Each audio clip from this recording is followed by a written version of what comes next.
Coaching, self study और group study, क्या क्या रहेगा, क्या क्या पॉइंट हैं आप? Self study you can give 7 out of 10 and coaching 3. I would mark self study 70 out of 100. Sir मैं तो कोचिंग को बिल्कुल प्रायोरिटी नहीं दूंगी। मेरे लिए सेल्फ स्टडी है और ग्रुप स्टडी तो एक मिथ है। I'd like to rate self study more, like kind of 9 out of 10. दोनों ही चीज़ें इंपॉर्टेंट हैं, लेकिन जो ज़्यादा जो मायने रखती है वो सेल्फ स्टडी ही रखती है। कोचिंग से जितना बचा जाए उतना अच्छा है। अपनी खुद की स्ट्रेटजी होनी चाहिए, खुद का स्टडी मटेरियल अच्छा होना चाहिए। प्रोसेस ना बहुत डेमोक्रेटाइज हो गया है जब से ये ऑनलाइन कोविड की पोस्ट कोविड जो हुआ है। आप प्रिपरेशन आपका है तो आपको अपना ध्यान रखना है, क्योंकि ऐसा होता है लोगों में, खास करके फ्रेशर्स के साथ ऐसा होता है। वो प्योरली कोचिंग पर रिलाई करते हैं और उनका एक अटेम्प्ट तो बिल्कुल ही बर्बाद हो जाता है। Hello and welcome to the edge, मैं हूं रजत केन। हर बार की तरह ओरिजिनल एस्पिरेंट की सीरीज़ में हम कुछ मुद्दों पे बात करेंगे जो कि बिल्कुल कहें तो नियर एंड डियर हैं हमारे आईएएस, यूपीएससी, आईपीएस और अन्य कंपेटिटिव एग्ज़ाम्स के एस्पिरेंट के। पिछले एपिसोड में आपने देखा कि हमने एक सवाल शुरू किया था कि क्या कोचिंग वर्सेस सेल्फ स्टडी की अगर बात करें तो किसको आप ज़्यादा तवज्जो देंगे। ओपिनियंस थे मुखर्जी नगर के एस्पिरेंट के, और आज मैं और मेरे साथी सुशील हैं ओल्ड राजेंद्र नगर, कहें तो दिल्ली का सबसे बड़ा हब जहां पर यूपीएससी एस्पिरेंट्स रहते हैं और तैयारी करते हैं उस एक एग्ज़ाम की जिसमें क्लियर करने में सालों लग जाते हैं। एक भी स्टेज अगर रह जाती है तो वापस से ग्राउंड ज़ीरो। तो उसी चीज़ पर हम बात करेंगे। देखते रहिए हमारी ये खास पेशकश दी एज पर।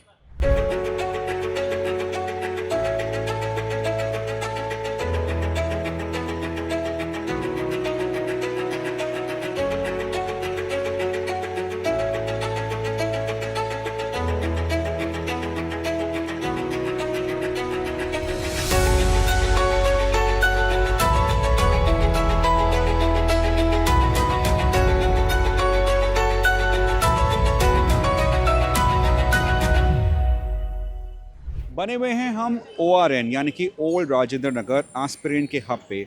हम बात करेंगे यहाँ पे दो एस्पिरेंट हैं कि क्या उनका मानना है सेल्फ स्टडी और कोचिंग के डिबेट को लेके। Abhishek, first thing to you, between the two, self study और कोचिंग, क्या वेटेज देंगे आप और क्या क्या इम्पोर्टेंस हैं दोनों की? ये दोनों कम्प्लीमेंट्री हैं। ऐसा नहीं है कि आप एक को छोड़ के आप दूसरा पिक कर सकते हो, या कोई MCQ में दो कोई ऑप्शन नहीं है। ये दोनों ही कम्प्लीमेंट करते हैं प्रिपरेशन को। एज ए अप्रोच बिल्कुल दो अलग अप्रोच लेना ठीक नहीं है। आप दोनों का मिक्स लो। आप सिर्फ कोचिंग पर रिलायंट नहीं रहो, और अगर आपके पास मीन्स है तो प्योरली सेल्फ स्टडी पे भी नहीं रहो। अगर आपके पास मीन्स है, क्योंकि अब तो आप ऑनलाइन भी कर सकते हो, ऐसा नहीं है कि दिल्ली ORN ही आना है या मुखर्जी नगर ही आना है। तो आपको लग रहा है आपके पास मीन्स है तो आप लो, सेल्फ स्टडी भी करो उसके साथ में, और ओवरऑल सिलेबस पे ध्यान रखने का है, ताकि ये ना हो कि आप उसी पर रिलायंट हो, अपने स्ट्रेटजी के लिए भी, प्रिपरेशन के लिए भी, कंटेंट के लिए भी। हाँ, प्रिपरेशन आपका है तो आपको अपना ध्यान रखना है, क्योंकि ऐसा होता है लोगों में, खास करके फ्रेशर्स के साथ ऐसा होता है। वो प्योरली कोचिंग पर रिलाई करते हैं और उनका एक अटेम्प्ट तो बिल्कुल ही बर्बाद हो जाता है, क्योंकि वो उस हिसाब से क्यूरेटेड नहीं होता है, वो नॉलेज के हिसाब से क्यूरेटेड होता है। वो समझते हैं फ्रेशर्स को नहीं आता है, तो आपका टाइम कुछ वेस्ट होता है। अगर आपको सही में कुछ आता है तो बेस्ट यही है कि आप कोचिंग को एज ए कम्प्लीमेंट्री लीजिए। अगर आपको लग रहा है कि आपको ऑप्शनल्स कमज़ोर हैं, आप ऑप्शनल्स कीजिए। ज़रूरी थोड़ी है कि आप सारे ही पेपर्स के लिए आप कोचिंग करें। आपको आंसर राइटिंग तो करना मस्ट ही है। आंसर राइटिंग तो आप खुद से कर नहीं पाइएगा, क्योंकि कोई इवैल्यूएटर चाहिए, पीयर ग्रुप चाहिए। तो पीयर ग्रुप सबके पास हो नहीं सकता है, सबके पास उतने अच्छे लोग नहीं हैं, और कोऑर्डिनेट करना संभव नहीं है। तो आंसर राइटिंग के लिए तो कोचिंग ही है। अब कोचिंग को इग्नोर किस तरह से कर सकते हैं? तो कोचिंग एक तरह से आपके मार्क्स इम्प्रूवमेंट में, कंटेंट इनरिचमेंट में, सब तरह से एक वैल्यू एडिशन की तरह काम करेगा। जो आप बेस प्रिपेयर करोगे उसको आप कोचिंग के थ्रू ऐड कर सकते हो फर्दर। टिचू, आपका क्या मानना है इसमें? कितना पुराना डिबेट है ये? क्योंकि कई लोग का मानना है कि कोचिंग और सेल्फ स्टडी में किसी एक का ज़्यादा तवज्जो रहता है, कहीं कि किसी एक को ज़्यादा वेटेज देनी चाहिए हमें। I mean, you being an aspirant, आपका क्या मानना है इस पर? नहीं, ओब्वियसली जहाँ तक एजुकेशन मतलब यूपीएससी प्रिपरेशन की बात है, तो समहाउ ये प्रोसेस ना बहुत डेमोक्रेटाइज हो गया है जब से ये ऑनलाइन कोविड की पोस्ट कोविड जो हुआ है। तो अब क्या है कि इसमें ये नहीं है कि वो बोलता है कि लोग को आपको खुद से कॉम्पीट करना है, बट ये एग्जामिनेशन ना एक रिलेटिव कॉम्पिटिशन का है। और समहाउ अगर हम स्किप करते हैं कि सपोज कीजिए कोई पहले से कर रहा है या कोचिंग जा रहा है, तो वो रिलेटिवली आपको बेटर करने के लिए समहाउ आप वहीं जो अभी अभिषेक भाई बता रहे थे कि इसको आप आइसोलेटेड नहीं ले सकते हो, ठीक है। और एक नॉर्मल वही कि मतलब समहाउ जब चीज़ें रिलेटिव है तो वो रिलेटिविटी का आपको पता ही तभी चलता है जब आप सेम मिशन वाले लोगों से मिलते हो, जब उनको देखते हो, जब आपको अपना फियर फैक्टर पता चलता है कि चीज़ें कहाँ पे हम लैग कर रहे हैं। और वो लैग तभी पता चलता है जब आप किसी और के कंपेयर में देखते हो, क्योंकि मोस्टली जब प्रोसेस ही जब रिलेटिव कॉम्पिटिशन की बात है तो इसमें आप आइसोलेटेडली तो देख नहीं सकते। और कोचिंग समहाउ एक प्लेटफॉर्म प्रोवाइड करवाता है, उसके मल्टीपल यूटिलिटी हैं, बट मुझे लगता है कि ओबियसली सेल्फ स्टडी प्रायोरिटाइज यही करना चाहिए कि सेल्फ स्टडी। और हाँ, लेकिन आप इसमें कोचिंग और ये बाकी जो एलिमेंट है उसको आप स्किप नहीं कर सकते। अच्छा, मेरा इस पे एक बहुत इंपॉर्टेंट क्वेश्चन ये है कि कोचिंग डेफिनेटली आपने कहा कि जो सेम मिशन सिमिलर मिशन के लोग हैं आपको मिलते हैं, so does it adds to a pressure, एक पीयर प्रेशर बनता है कि और it somewhat eases the pressure? इस बारे में क्या कहेंगे आप? इकोसिस्टम जो मिलता है कोचिंग से। नहीं, इकोसिस्टम प्रेशर तो वो डिपेंड करता है कि वो इसको हम किस तरीके से ले रहे हैं। सपोज कीजिए कि अगर मैं जा रहा हूँ कहीं पे आंसर राइटिंग कर रहा हूँ और कहीं जाने से पहले मुझे ये लगता था कि जो मेरे पैरामीटर्स थे मैं अपने पैरामीटर्स के हिसाब से बेटर कर रहा था, बट सडनली अब जब आप खुद से किसी को बेटर करते हुए देखते हो और आप जब किसी ऐसे स्पेस में जाते हो तो ऑब्वियसली कहीं ना कहीं वो आपसे बेटर कर रहा है, आपको पता है कि ये मेरे से बेटर कर रहा है। और चूंकि बात वो रिलेटिव कंपटीशन की है तो जो रिलेटिवली बेटर करेगा वो अच्छे मार्क्स लाएंगे और फाइनली लिस्ट में वही जाएगा। तो ये मेरे हिसाब से वो अच्छा है कि हमें जाके पता तो चलता है कि कम से कम कि हम कहाँ स्टैंड कर रहे हैं, ठीक है। तो एक खुद का भी डेप्थ गेज करने के लिए ये ज़रूरी है कि आप किसी ऐसे जगह अगर आप जा रहे हो, कुछ लोग कर पाते होंगे मे बी मतलब आइसोलेटेड वे में भी, बट शायद उतना कॉम्प्रिहेंसिव नहीं हो पाता होगा, तो कहीं ना कहीं इसको आप स्किप तो नहीं कर सकते हैं। अभिषेक, लास्टली लाइक यू नो आपका क्या मानना है? डू यू अग्री विद टिचू कि जो कोचिंग इकोसिस्टम देता है और क्योंकि कंपटीशन रिलेटिव है सो दैट हेल्प्स? प्रेशर तो तभी ऐड करेगा जब आप प्रिपेयर्ड नहीं हो जो लेवल है एग्ज़ाम का, क्योंकि प्रेशर तो रिक्वायर्ड है। एग्ज़ाम अपने आप में ही कम्पिटिटिव एग्ज़ाम है तो प्रेशर तो रिक्वायर्ड है। प्रेशर के बिना तो कोई काम होगा नहीं। अगर आप प्रेशर नहीं हैंडल कर सकते हो तो फिर प्रिपरेशन करने का कोई मतलब नहीं है। अगर आपको लग रहा है कि ये लेवल रिक्वायर्ड है, जो लोग अच्छे मार्क्स ला रहे हैं वो इस लेवल के आंसर लिख रहे हैं, अगर आपको लगता है कि आप उस लेवल तक नहीं पहुंच सकते हो तो फिर एग्ज़ाम का तैयारी करने का तो ऐसे भी कोई सेंस नहीं है। लेकिन हाँ, ये तो होता है कि थोड़ा प्रेशर होता है जब आप देखते हो कि लोग इतने अच्छे इतने स्ट्रक्चर्ड वे में आंसर लिख रहे हैं, तो आपको लगता है कि हम वहाँ नहीं है, इतना ज़्यादा गैप है। पर विद टाइम आप अपने आप को बैक करना आप ही का काम है, तो आप प्रेशर तो हैंडल करना पड़ेगा ना। उसके बिना तो कम्पिटिटिव एग्जाम का कोई सेंस नहीं है, खास करके जब आप सबसे टफ एग्जाम में आने वाले यूपीएससी की प्रिपरेशन कर रहे हो। राइट।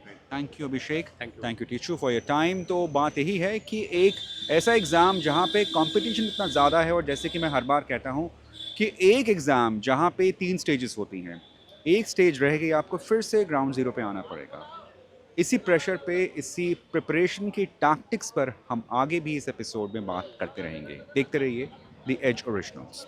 आकांक्षा है हमारे साथ, एक और ORN एस्पिरेंट। आकांक्षा, जो हम बात कर रहे थे coaching versus self study, I am sure both of them are equally important. आपके लिए क्या ज़्यादा इम्पोर्टेंट है, किस तरीके से रेट करेंगी आप? I'd like to rate self-study more, like kind of 9 out of 10. And yeah, and coaching is also equally important, but coaching is something that you can that can give you a base foundation. But self-study is something that will help you give an edge in this competition, and that is something that can get you into the service ultimately. So I would like to rate self-study more and coaching less than that. मैंने आपके जैसे ही काफ़ी aspirant से बात की ORN में, और इससे पहले मुखर्जी नगर में ही ऑन अ सिमिलर टॉपिक। उसमें एक जो कंसेंसस था उन लोगों का वो ये था कि कोचिंग आपको स्ट्रैटेजी के लिए मदद करता है और साथ में somewhat gives you you know sort of a launching pad for competition ahead. Do you agree with that? And secondly, आपने कहा कि self study is more important. तो क्या कोचिंग वाकई में एक पॉजिटिव इकोसिस्टम देता है, और is it a pressure on you? Sir, I would absolutely agree to that point कि कोचिंग आपको एक स्ट्रैटेजी देती है, बट कोचिंग एक आपको इन्वायरमेंट भी देती है जहाँ पे आप जब आप एकदम न्यू एस्पिरेंट हो तो आपको ये लगता है कि ये जो इकोसिस्टम है आपको समझ नहीं आता आके, तो फिर जब आप कोचिंग में घुसते हो तो आपको ये लगता है कि ठीक है ये माहौल है, बहुत सारे बच्चे आपको दिखते हैं, तो आपको चीज़ें पता चलती है कि कैसे क्या करना है, तो वो एक गेटवे है इस प्रिपरेशन का। बट मेरा ये कहना है कि वो गेटवे आपको अल्टीमेटली उस प्रिपरेशन में, उस सर्विस में ज़रूरी नहीं है कि वो आपको ला ही दे। तो ऐसा हो सकता है कि आपको एक इन्वायरमेंट मिले, आपको लोग मिले, आप लोगों से कनेक्ट हो गए, आप टीचर्स से कनेक्ट हो गए, आपको बहुत सारी चीज़ें पता चलेंगी, बट ज़रूरी नहीं है कि वो आपको अल्टीमेटली इस प्रिपरेशन में इतना मदद कर दे कि आप उसमें घुस ही जाएँ। तो we can summarise that way कि कोचिंग आपको एक स्ट्रैटेजी या टैक्टिक्स देता है और सेल्फ स्टडी विक्ट्री देती है। Right, you are absolutely right into that. Yes आपका क्या पहला अटेम्प्ट है ये? यस सर, मेरा पहला अटेम्प्ट है। So let me ask you one straight question, आपका कितना प्रेशर है आपके ऊपर क्लियर करने का? सर प्रेशर तो मुझे लगता है कि आपको प्रेशर आपके कमिटमेंट्स जो आपके टुवर्ड्स होते हैं उनसे ज़्यादा होता है। ऑब्वियसली थोड़ा सा प्रेशर रहता है, friends, family and everybody who are expecting out of you, तो वो प्रेशर है, बट ऐसा नहीं, मुझे वो नहीं लगता कि वो डोमिनेटिंग प्रेशर होता है। मुझे लगता है कि मोस्ट ऑफ द टाइम ये होता है कि आपको अपने आप से जो एक्सपेक्टेशंस होती है वो आपको प्रेशराइज करती है, तो प्रेशर है, बट ऐसा नहीं है कि वो बहुत ज़्यादा डोमिनेटिंग है। मुझे लगता है कि आपका जो पैशन होता है इस सर्विस को लेकर वो आपको बहुत इनकरेज करता है, वो आपको बहुत एक पुश देते रहता है। तो प्रेशर आप दोनों तरीके से ले सकते हो, पॉजिटिव प्रेशर भी होता है, नेगेटिव प्रेशर भी होता है, बट मुझे ये प्रेशर लेना पॉजिटिवली बहुत पसंद है, तो मैं उस हिसाब से इनकरेज होकर अपने प्रिपरेशन को लीड करती हूँ। ORN के कई एस्पिरेंट से हम बात कर रहे हैं इस एपिसोड में। मेरे साथ 3 एस्पिरेंट्स ORN की जुड़ी हुई हैं, Vaishnavi, Nausheen, Simran. Thank you for three of you for joining us. मैं आपसे स्टार्ट करता हूँ वैष्णवी, कि कोचिंग और सेल्फ स्टडी दोनों में से आप किसको ज़्यादा इम्पोर्टेंस देंगी, या दोनों ही इम्पोर्टेंट हैं अपनी जगह? दोनों अपनी ही जगह इम्पॉर्टेंट है, बट आई फील कि मतलब हर एक प्रिपरेशन में एक गाइडेंस की ज़रूरत होती है जो कि इंस्टीट्यूट से मिलती है, पर फिर भी self study is more effective than joining any of the institute. ऐसा क्यों लगता है आपको कि सेल्फ स्टडी ज़्यादा इम्पोर्टेंट है? क्योंकि सेल्फ स्टडी में जो हम पढ़ते हैं उसमें हमारा डायरेक्ट इनपुट हो रहा है, डायरेक्ट आउटपुट हमें मिल रहा है, और ना कि मतलब हमें कोई टीचर वो चीज़ समझा रहे हैं तो हमको फिर वो तो लाइक खाना पका पकाया मिल गया तो हमने खा लिया। और सेल्फ स्टडी करने में वो हम उसमें खुद अपना एनालिसिस करते हैं तो हमारा मतलब एनालिटिकल पावर भी बढ़ता है, और फिर वो चीज़ें हम ज़्यादा बेटर समझ पाते हैं, ज़्यादा काफ़ी टाइम तक वो रिटेन रहता है क्योंकि हमने वो खुद से उस पर वर्क किया हुआ है। So this is it.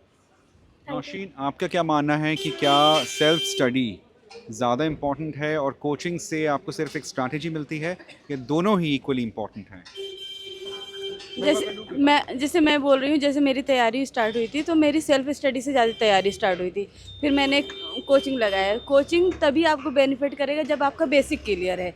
अगर आपका बेसिक क्लियर नहीं है तो आप जाओगे भेड़ चाल के जैसे जाओगे और आ जाओगे। अगर आपका बेसिक क्लियर है, सेल्फ स्टडी हुआ है, तो आप कोचिंग आपको हेल्पफुल करेगा। और दूसरा ये है, जैसे मेंस की बात हो गई और इंटरव्यू की बात हो गई, तो मेंस और इंटरव्यू में एनालिटिकल स्किल आपकी काम करती है। तो आप जब अपनी सेल्फ एनालिसिस करते हो, स्टडी करते हो, तो आप उस वे में आप अपने आप को तैयार कर रहे हो।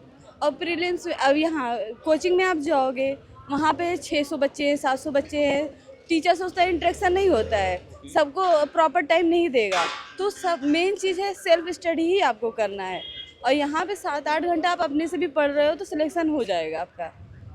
बस ये सेल्फ स्टडी पे ज़्यादा फोकस है मेरा। मैं आता हूँ आप दोनों के पास लास्ट, उसके लिए सिमरन आप पहला अटेम्प्ट देंगी इस बार, क्या स्ट्रैटेजी है आपकी? सर आई थिंक सर मेरा तो यही है कि जब मैंने स्टार्ट किया था सेल्फ स्टडी से किया था, एंड सेल्फ स्टडी में क्या होता है, हम बहुत कुछ पढ़ते हैं सर, कहीं ना कहीं हम डायरेक्शन लेस स्टडी करते हैं। कोचिंग हमें एक डायरेक्शन बताती है कि आपको क्या पढ़ना है सर, और मेन थिंग ये है कि आपको कोचिंग अपडेट रखती है करंट अफेयर से। स्टूडेंट मेनली होता है कि पढ़ता है, कई बार हम सब कुछ पढ़ते हैं लेकिन हम करंट अपडेटेड नहीं रह पाते हैं। तो उसके बाद सर क्या है, कोचिंग के टीचर्स जो है हमें गाइड करते हैं कि क्या इंपॉर्टेंट है, क्या इंपॉर्टेंट नहीं है। तो सर सेल्फ स्टडी और कोचिंग दोनों अपनी अपनी जगह इक्वल इंपॉर्टेंस रखते हैं। तो sir I will prefer both of coaching and self study sir. अगर मैं कहूँ कि आप तीनों जो है लाइन में, एक माइक पकड़ना होगा मुझे, सॉरी, अगर मैं कहूँ कि आप तीनों मार्किंग करें, ठीक है, आउट ऑफ 100 या out of 10, coaching, self study और ग्रुप स्टडी, क्या क्या रहेगा, क्या क्या पॉइंट हैं आपके? I think sir self study will be more than कितना कोचिंग. अगर 10 में से आप Self study you can give 7 out of 10 and coaching 3. So same I would mark self study 70 out of 100 और फिर बाकी के पॉइंट्स गाइडेंस को और लाइक ग्रुप स्टडी और टीचर का गाइडेंस बाकी वो फिर इक्वल डिस्ट्रीब्यूट कर दूंगी मैं 50. टीचर भी तो आपकी कोचिंग से ही आते हैं कि आप अपने पर्सनल टीचर रखते हैं? नो हाँ ये बात सही बोल रहे हैं आप कि टीचर भी तो हमें कोचिंग से ही मिलेंगे. ये थोड़ा एक हो जाता है इशू क्योंकि कोई भी हमें मतलब विदाउट पेइंग एनीथिंग हमें ऐसे गाइड नहीं करेंगे. तो मतलब I do not know that much about this topic but yeah I have also seen some of the mentorship courses around here in ORN so that can also be helpful because वो थोड़ा student के लिए cost effective भी होगा और फिर आपको उस चीज़ में गाइडेंस भी प्रॉपर मिल रहा है. Nausheen, last words. सर मैं तो कोचिंग को बिल्कुल प्रायोरिटी नहीं दूंगी. मेरे लिए सेल्फ स्टडी है और ग्रुप स्टडी तो एक मिथ है कि ग्रुप स्टडी ग्रुप में बैठ के पढ़ रहे हैं वो पढ़ाई नहीं होती है, वो बकवास है. बस सेल्फ स्टडी करना है बस और कुछ नहीं. मेरे लिए तो सेल्फ स्टडी बेस्ट है. Thank you Nausheen, thank you Vaishnavi, thank you Simran, बहुत बहुत धन्यवाद हमसे जुड़ने के लिए. Thanks for joining us. तो कितना क्लियर पर्सपेक्टिव जो है यहाँ पे हम स्टूडेंट्स का देखते हैं, एक साथ रहते हैं, एक साथ पढ़ते हैं, लेकिन कई अलग अलग ओपिनियन से. और यही खूबसूरती है ORN की या कहें एस्पिरेंट्स के हब्स की कि यहाँ से आपको बहुत अच्छे और बहुत ही अलग अलग ओपिनियंस देखने को मिलते हैं, लेकिन मोटिव सबका एक है, एग्ज़ाम क्लियर करना है. सेल्फ स्टडी वर्सेस कोचिंग, ऐसा डिबेट जो हमने स्टार्ट किया मुखर्जी नगर में और हम अब बात कर रहे हैं ORN में. दानिश, अगर मैं सीधे सीधे सवाल पूछूं आपसे कि बिटवीन द टू इम्पॉर्टेंट क्या है, या दोनों ही इम्पॉर्टेंट हैं, दोनों का किस तरीके से वेटेज होगा? जी मेरे हिसाब से दोनों ही चीज़ें इंपॉर्टेंट हैं, लेकिन जो ज़्यादा जो मायने रखती है वो सेल्फ स्टडी ही रखती है. स्टार्टिंग में थोड़ा सा गाइडेंस की ज़रूरत तो होती ही है, वरना आप समझ नहीं पाते हो कि किस चीज़ को कहाँ से करना है. तो वो जो गाइडेंस है वो आप कोचिंग से मिल रही है या आपको किसी पुराने एस्पिरेंट से मिल रही है. मुद्दा उसका गाइडेंस का रोल ज़्यादा है बजाय कोचिंग का मेरे हिसाब से. और अगर आपको सही गाइडेंस मिल गई तो आप उसको सेल्फ स्टडी से उसको कोलैबोरेट करके आप इस पेपर को आगे बढ़ा सकते हो. यश, कितना इम्पॉर्टेंट है स्ट्रैटेजी होना सेल्फ स्टडी के लिए भी? मतलब दो तरह के लोग हैं. कुछ लोग प्रिविलेज्ड हैं, उन्हें सही समय पे सही गाइडेंस मिल जाती है. जैसे कि कुछ इनिशिएटिव्स हैं यूट्यूब पे, डेली नॉलेज ट्रैक जैसे. तो 2017 तक तो कोई टॉपर स्टॉक थी नहीं, तो आपको कहाँ से कोई गाइडेंस मिलती. और कोचिंग का जो वो मोटा मोटा मुद्दा रहता है वो लोगों को IAS बनाने पे कम, अपना बिजनेस करने पे ज़्यादा रहता है. तो दूसरी बात, उनकी भी फैकल्टी मेंबर्स के पास कोई ऐसी अच्छी स्ट्रेटजी तो होती नहीं है. पर 2018 से जब शुरुआत हुई है इसके सोशल मीडिया की या फिर यूट्यूब वगैरह की, तो टॉपर स्टॉक आनी शुरू हो गई. वहाँ पे उन लोगों ने बताना शुरू कर दिया. तो सबसे ज़्यादा ज़रूरी तो स्ट्रेटजी है. मतलब स्मार्ट वर्क तो कोई वही नहीं कर सकता.